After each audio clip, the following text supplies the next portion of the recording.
So let's start with this chapter of capability analysis. So once we have measured our process and drawn the control chart, then we can use the parameters which we have figured out from control chart and figure out how much capable our process is. It is able to meet our requirements or not. So there are 3-4 main things. We will find the process capability, that is same as process potential, and then we will find out the gauge capabilities, and then parametric tolerances. So this parametric tolerance is very useful for designing also, design in your softwares, computer aided design. So this chapter is completely related to things evaluating our process. Earlier we were trying to figure out how our process is, and then we were to put the numbers which can represent our process, and now we are evaluating our process with respect to what our needs are. So our needs are shown using the specification limits, and whatever process numbers which we figured out, they will be now as tolerance limits or natural tolerance limits. So earlier what was that the machine has been provided some target, but obviously the product will have some deviation from the average, and we would expect that deviation to be equally on both sides. So we have a normal distribution. It could be unequal also, but that is rarely. So generally we have a normal distribution, hence this chapter will have assumption of normal distribution for the points around the center line. And now so we'll have the natural tolerance limits. So we have upper natural tolerance limit, which is same as upper process capability limit, indicated using this thing, U NTL and U PCL, and then we have lower natural tolerance limit and lower process capability limit. So these are the parameters which are describing our process, how well our process is and how well our process is not. So how well production can be happened. And generally in the tolerance limits, so we use 3 sigma deviation from the mean, and this is taken as some standard itself. So what does this mean? It means 6 sigma process spread. It does not mean 6 sigma standard. This is 3 sigma standard, and sigma is the process standard deviation. This is, in this chapter we'll have completely things related to the process, evaluating a process. So all the parameters are relating to the process. So this is process standard deviation, and this is process mean. The process mean will be same as the center line of our control chart.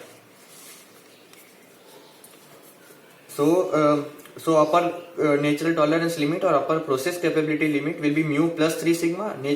Lower natural tolerance limit or lower process capability limit will be mu minus 3 sigma. Mu and sigma are process mean and process standard deviation, and compulsorily not the sample mean. From the sample mean we can not the sample standard deviation, we can estimate the sigma using R bar by D2 or S bar by C4. These are 2 estimates for our sigma, but compulsorily we need to use sigma only. We cannot use R bar and S bar here. So what are the difference between specification limit and natural tolerance limit are already described. So there could be 3 cases. One, when the specification limit and natural tolerance limit are equal. So that means that when 3 sigmas are exactly where the specification limits are mentioned, so here automatically 99.73% products will meet the specification limit. Our process is able to meet the required specification. This is same as in words, process is in control and process is perfectly capable. The second could be when the specification limits are smaller than natural tolerance limits. So it would be represented by this. The tolerance limits here are here and the specification limits are closer. So here naturally the machine have more inherent variability. So natural tolerance limits are outside. So we have more inherent variability than the specification required. And third case would be the specification limits are outside the natural tolerance limit. So this case is like this. The specification limits are outside and natural tolerance limits are inside. So here we have inherently specification limits are achieved, whatever specifications are there. So there is first parameter, which is process capability, also said as potential capability.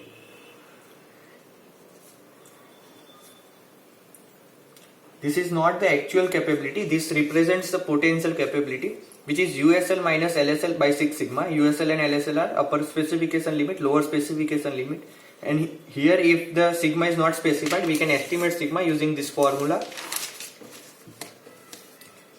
So this formula can evaluate process only when the target is not at required mean, and if the mean has been shifted, CP still will not detect that the mean has been shifted. So hence we are saying it has a potential capability. There is one more capability, which is actual capability, that will detect that yes, the mean has been shifted or not, and also detect if our process is capable or not. So therefore we need to check the mean also, and here the process is capable, but temporarily the specification limit will not be met.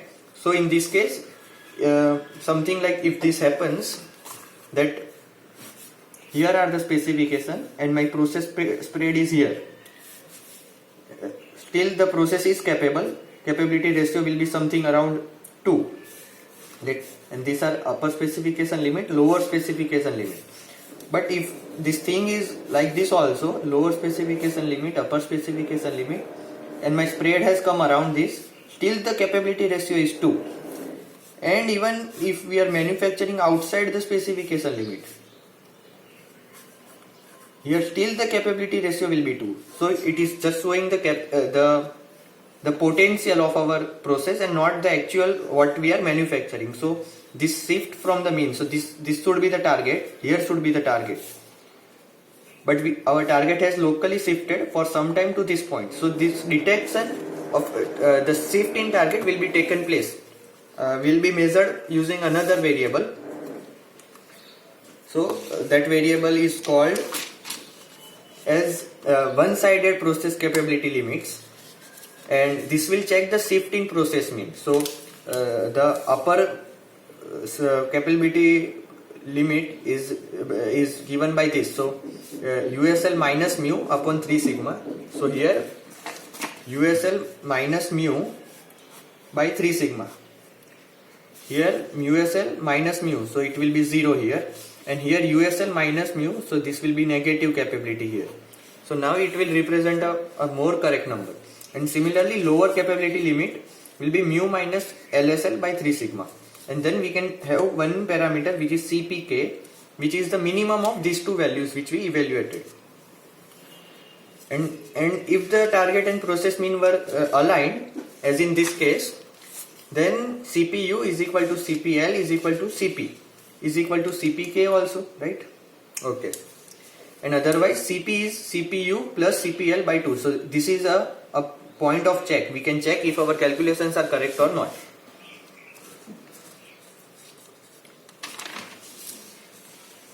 So if representing on the observation chart, so there are two-sided specification limit and there are one-sided specification limit.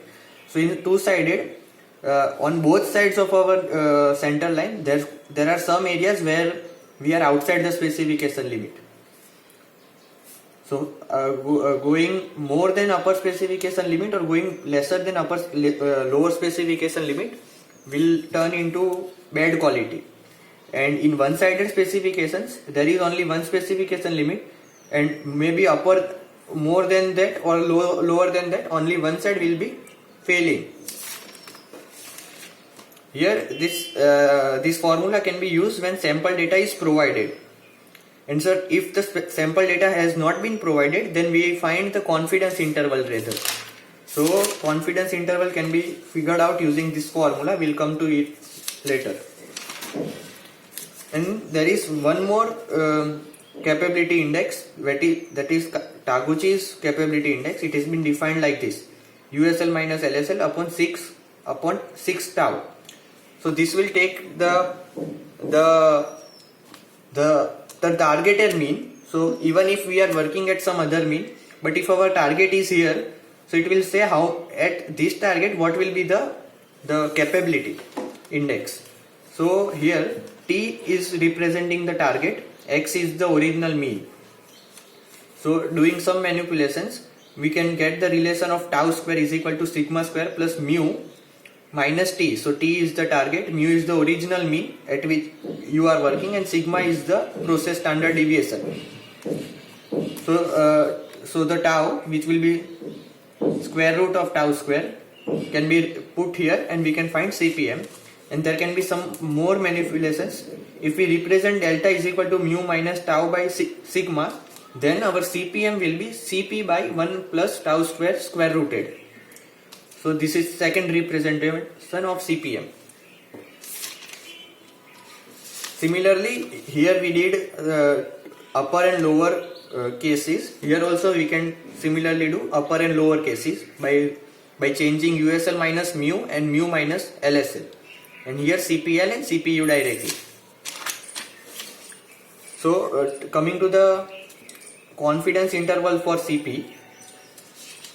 So first option was to estimate CP using the sigma cap if the data was available with us. But if the data is not available, we will find the confidence interval of CP with 100 into 1 minus alpha % of confidence. So this alpha is a given parameter. How much confidence we want is represented by alpha. So the confidence interval is represented by this USL minus LSL upon 6S into square root of psi square 1 minus alpha by 2.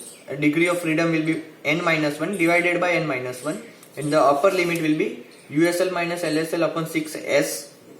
S will be S bar, whatever data has been provided, and then square root of psi square alpha by 2. Degree of freedom will be n minus 1 upon n minus 1.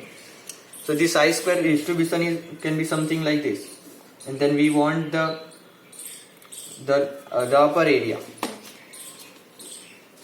See here. So alpha by 2 will represent the upper area, 1 minus alpha by 2 represents the left tail area.